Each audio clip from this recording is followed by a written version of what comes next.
Cabo da Ciolo nos Gideões, falando acerca tanto de pastores maçons, bem como do repartir, do dividir à luz da palavra de Deus.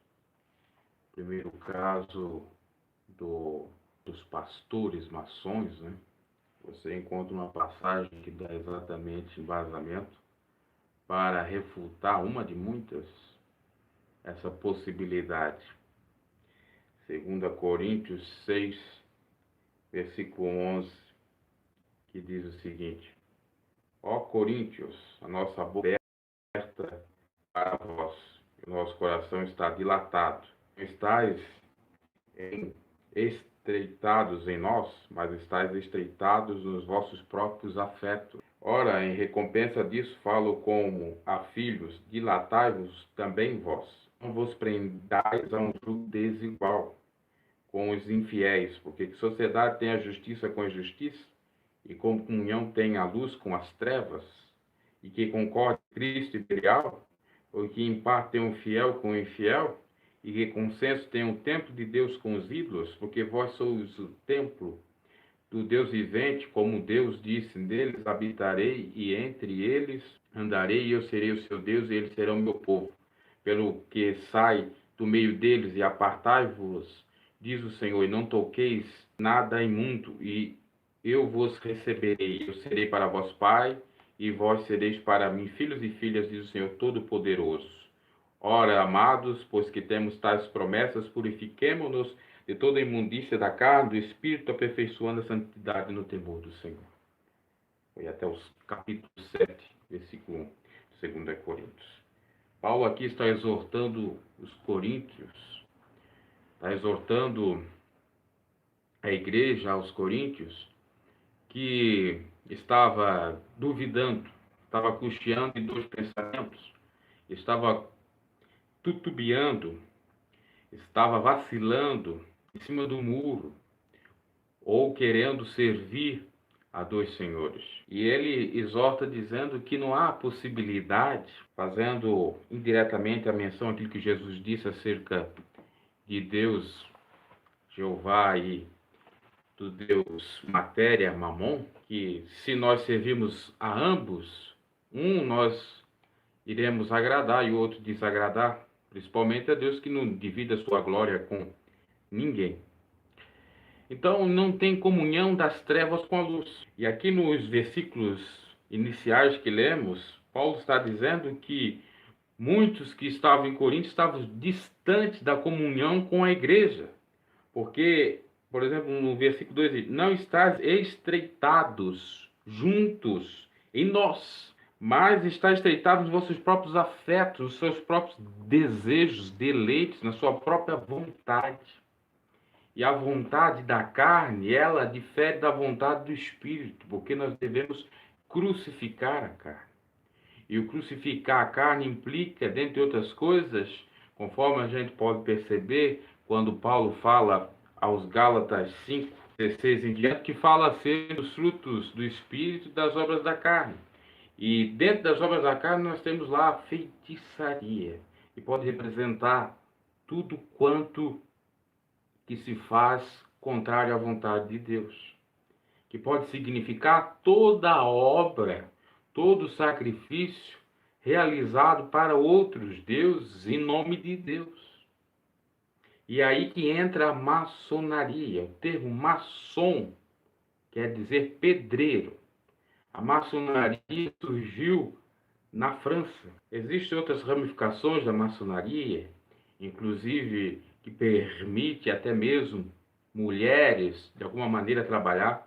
Mas a maçonaria clássica, por exemplo, ela não permite mulheres trabalhar, exclui homossexuais e preza pelos direitos dos irmãos. Para os neófitos, os iniciantes, ela é aparentada como a mais bela coisa do mundo.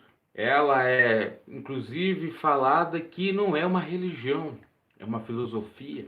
Só que os maçons passou, inclusive a Bíblia relata, né, a fazer altares para esses deuses, e que Irão, que tem uma representação de Irão, quando chegam em determinados graus, eles têm que ajudar o seu irmão.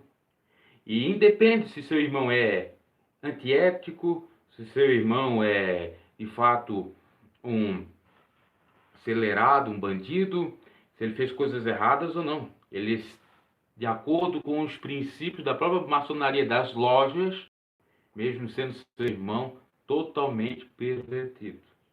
Veja só, que coisa de Deus é essa? E ele segue o arquiteto do universo, que é representado pela sigla GADU, grande arquiteto do, D de do, e o do universo. Então veja, será que pastores que têm a incumbência, a missão de apacentar as ovelhas, podem ser maçons? Se a maçonaria, os pedreiros, está mais ligado àquilo que Jesus falou acerca do Deus Mamon, do dinheiro, da riqueza, sendo a riqueza, o dinheiro, a raiz de todos os males, está ligado exatamente a esse daimon, desse demônio interior, desse espírito interior não compreende. Se pastores de Deus que apacentam o rebanho do Senhor podem estar dividindo, né, aqui com essa leitura que nós fizemos em uma, eu já disse que é uma de muitas, em 2 Coríntios 6:11. E comunhão tem, portanto, os que são de Cristo e os de Belial. Os maçons estão mais ligados a Belial, que até é falado pelo próprio Salomão, que seria aqueles que fazem sinais, que acenam, que seria inclusive os que são apegados a uma, entre aspas, filosofia maligna, porque seria humana, não a filosofia, o amor de fato, a amizade da sabedoria divina de Deus. Não? Então, esse versículo é claro. Eu não sei aonde que os pastores maçons vê supedâneo, vê embasamento para eles exercerem essas duas funções, para eles exercerem essas duas fés, para eles exercerem essas duas filosofias. Será que eles dizem que a maçonaria é uma filosofia? Ou, se for religião, para exercer essas duas religiões? Se a religião verdadeira para Deus é a se abster da corrupção desse mundo, São Tiago fala, visitar os órfãos e as viúvas. E se abster da corrupção desse mundo, o que é? Fazer iniquidade, fazer pecado, ser justo, probo. E aí, como que você pode ser probo se você apoia um irmão, por exemplo, que você está na maçonaria, que é um estelionatário? Não, eu tenho que, né, dar um jeitinho para o meu irmão não pode sair dessa com alguma pena, com alguma condenação. Se a Bíblia fala que aqueles que concordam com as obras desses tais são que nem esses tais, são cúmplices. Então é inimaginável isso. Eu não tenho nada contra a maçonaria, não tenho nada contra os maçons, tá? Até porque são almas também. No entanto, entendo que quem é cristão não deve ser maçom. Ah, porque eu quero riqueza. Olha, a riqueza de Deus é verdadeiramente que nos enriquece. Quem falou foi Salomão, antes de se enveredar para o caminho errado. E é uma riqueza tão boa que nos enriquece e não acrescenta dores. Agora, muitas bênçãos aí, riquezas aí, que são de modo fraudulenta, que são por meio, entre aspas, das maçonarias, né, das filantropias dos seus conchavos, que não são tão obedecedores da verdade bíblica. Ah, mas eu considero outras verdades. Ok, considero outras verdades. Ah, eu enxergo o ser humano, que ele é pecador, que ele é errante. Ora, mas ele tem que pagar o seu delito. Então você vai concordar com o sujeito, só porque ele é maçom, que matou para não ser preso.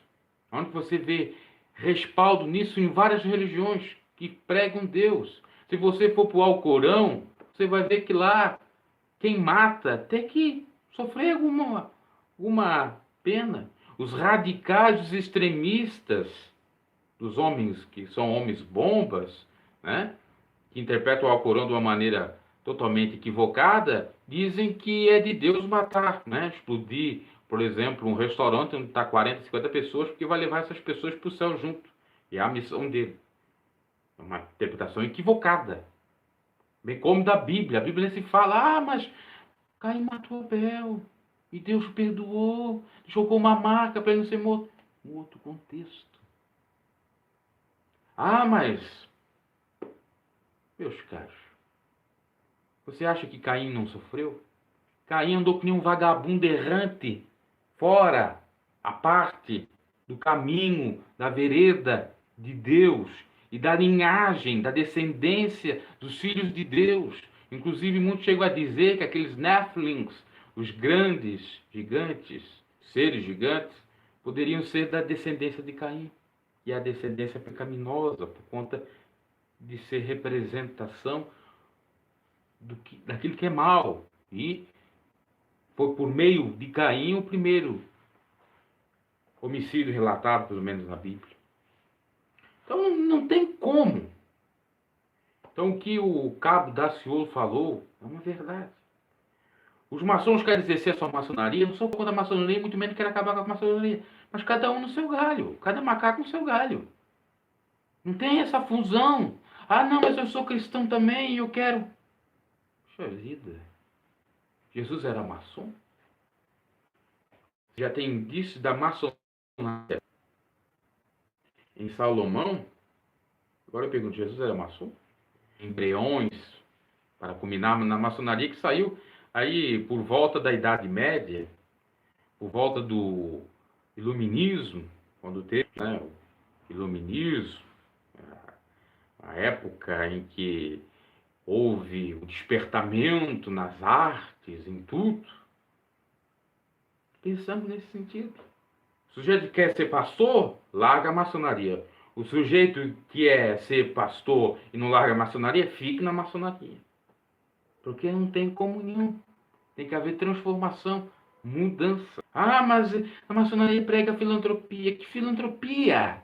Se o próprio Paulo disse, ainda que eu queimasse meu corpo vivo, que eu desse tudo para todo mundo, tudo que eu tenho para todo mundo, ou seja, doasse, repartisse tudo que eu tinha de precioso e não tivesse amor, de nada adiantaria, eu nada seria. E o amor o que é? A não ser não buscar os seus próprios interesses. E quando você entra na maçonaria, você não está buscando os seus próprios interesses para ficar rico, milionário, para viver aqui uma vida dos deuses efêmera, passageira, que nem um vento, que nem um vapor, vapt-vupt. E vida. Por isso que Jesus disse para nós ajuntar tesouros nos céus e não na terra. Quem é maçom ajunta na terra e não ajunta nos céus. O dinheiro é importante, é essencial para vivermos.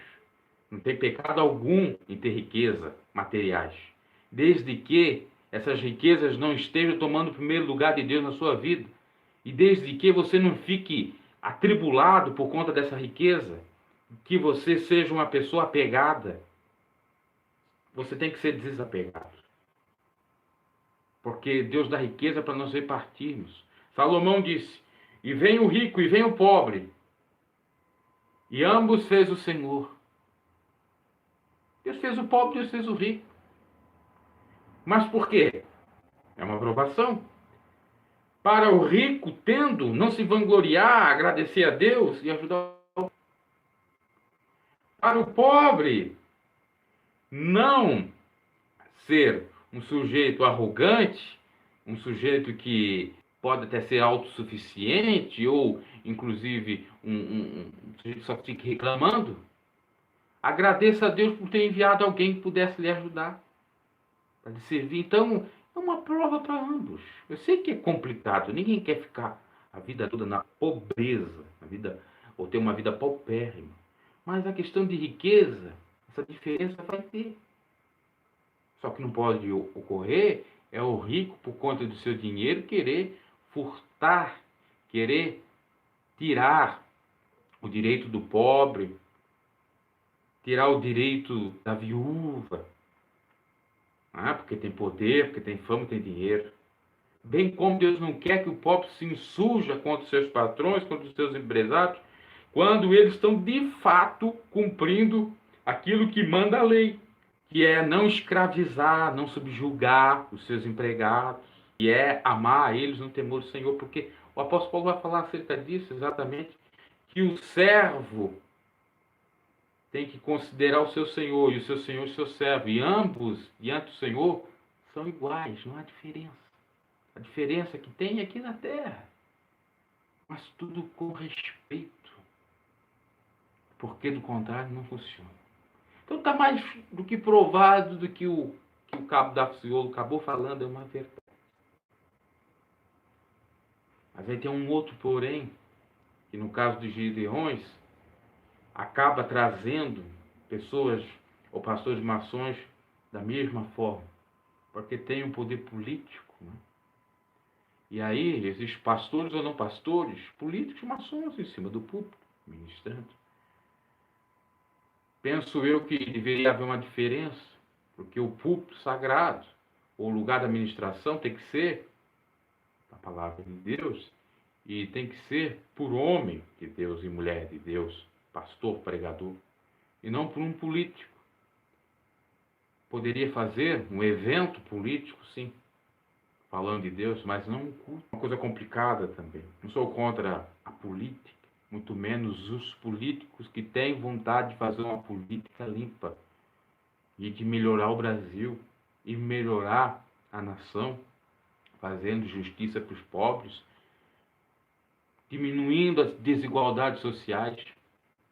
Vejo problema algum. O problema está no apego, no materialismo. O problema está exatamente em nome de Deus querer fazer riquezas, fazer da obra do Senhor visada para as almas, que tem como objetivo e escopo as almas, comércio. Lucrar com as almas, com as ovelhas, tirar a lã e a gordura delas. Então, muito claro isso. E o outro pronunciamento do cabo Daciolo com relação a fechar o ginásio e dividir com o povo aquela oferta daquele dia, aquele recolhimento, foi uma prova. Obviamente que não seria exatamente assim, porque tem que pensar, tem que raciocinar, tudo com ordem, tudo com decência. Poderia existir pessoas vindo até a liderança dos Gideões pedir a oferta que não precisavam, né? Mas sim pessoas carentes, realmente. Mas aquilo tocou, foi na ferida das próprias denúncias que estava havendo, né, com relação à questão, com a liderança dos Gideões, que não tem feito missões de fato, ou tem feito tão pouco, ou estão aquém das missões. Que a missão começa, na realidade, na cidade, ali no caso Camboriú. Depois começa no estado de Santa Catarina. Depois vai para o Brasil. Depois do Brasil, vai para a América. Depois da América, vai para todos os confins da terra. É aquilo que diz lá em Atos dos Apóstolos. Começa em Jerusalém, vai para a Judéia, depois vai para Samaria, depois vai indo. Mas tem uma sequência. E tem que se dar prioridade às pessoas que você está vendo próximo. Porque lá na África, independente de estar precisando, tem pessoas que já estão fazendo obra assistencial lá. E lá também é uma questão de governo, por conta de um governo, por exemplo, não é no continente todo africano, mas na Nigéria, o governo é teocrático, representado pelo islamismo. E o cristianismo lá dificilmente entra. Quando entra, as pessoas acabam morrendo. Então, eu até penso que missionários para serem levados para a Nigéria ou qualquer outro país que é tão autoritário, eles não levam. Ou se levam de uma maneira assim, bem irrisória e só para tapar o sol com a peneira. Para mostrar que estão fazendo missões, mas de fato deveria existir, para acabar com toda essa polêmica, celeuma, portal, meus caros, transparência. Gideões, qualquer outro evento religioso, deveria assumir o compromisso de mostrar de fato o que está sendo feito com o dinheiro, mostrar a receita, ajudar as pessoas carentes. e não se enriquecer com o evangelho, né? Ter carros, mansões, jatinos, vão trabalhar, poxa vida. Eu não sou contra o salário, contra a prebenda que os pastores ganham, porque digno é o obreiro seu salário. No entanto, não é um salário para se enriquecer. Puxa vida, nós temos o exemplo da Igreja Católica. Na maioria dos casos, os padres não são ricos. Inclusive, eles não casam por conta exatamente do dispêndio que daria um casamento. E a igreja não quer cobrir isso. Isso aqui é errado. Mas é um exemplo para você ver. Existem vários outros grupos religiosos e até não cristãos que não vivem de dinheiro, de obra. Quando vive, é só para o básico, para o trivial, pagar uma conta aqui, acolá. Eu tive uma despesa porque eu não pude trabalhar naquele dia, então preciso pagar a minha conta da água atrasada, ou a gasolina, né? Ou o deslocamento, transporte. Só disso. A comida, a bebida. Então, esse evangelho está sendo pregado aí totalmente diferente, bem como disse o Cabo Daciolo, da igreja primitiva. Quem era Gideão? Gideão veio da tribo mais pobre de Manassés. Deus escolheu porque ele tinha fama, não diante dos homens, mas diante de Deus, para combater os midianitas. E ele só foi abençoado por Deus, né? Ou Deus pelejou por aquele povo, foi por conta da sua fé. E ele não precisou fazer nada, né? Deus fez. Agora, os pastores, missionários, ditos Gideões, que Deus escolheu, precisam de money. Por que não orar para Deus levantar lá mesmo, na África, pessoas para pregar o Evangelho? Se já tem pessoas lá. Por que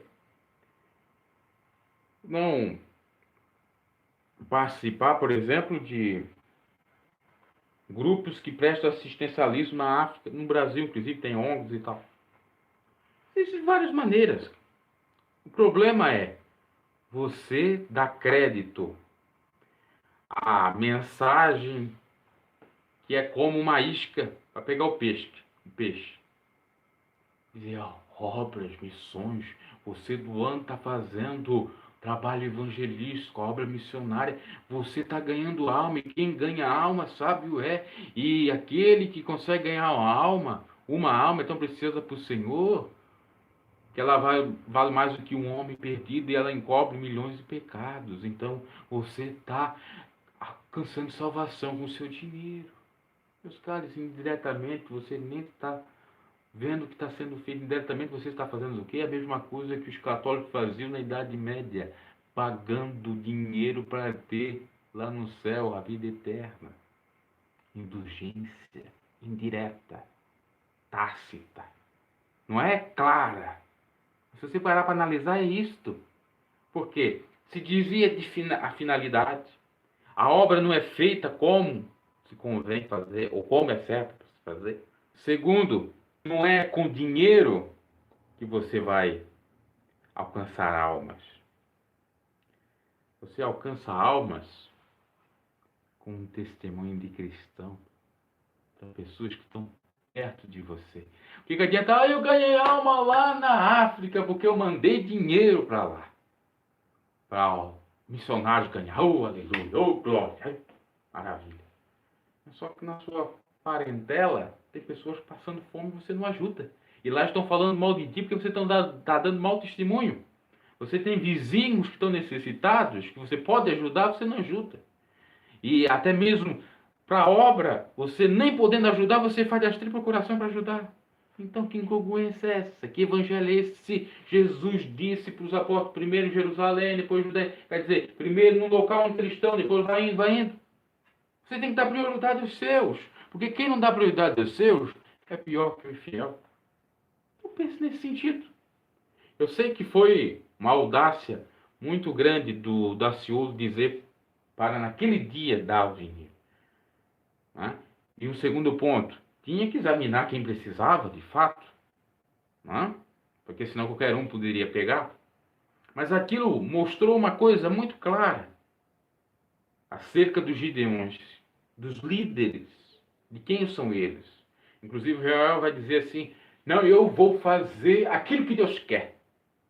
Quando Daciolo insiste para ele dar aquela oferta daquele dia para o povo, eles não queriam dar. Veio o segundo e disse o seguinte: olha, nós já fazemos obras assistenciais, nós estamos doando aqui alguns dormitórios para o pessoal que veio de fora dormir aqui, nós estamos dando comida, se alguém precisar de algum transporte, né, aquela falácia toda, a gente vai ajudar necessitado e tal.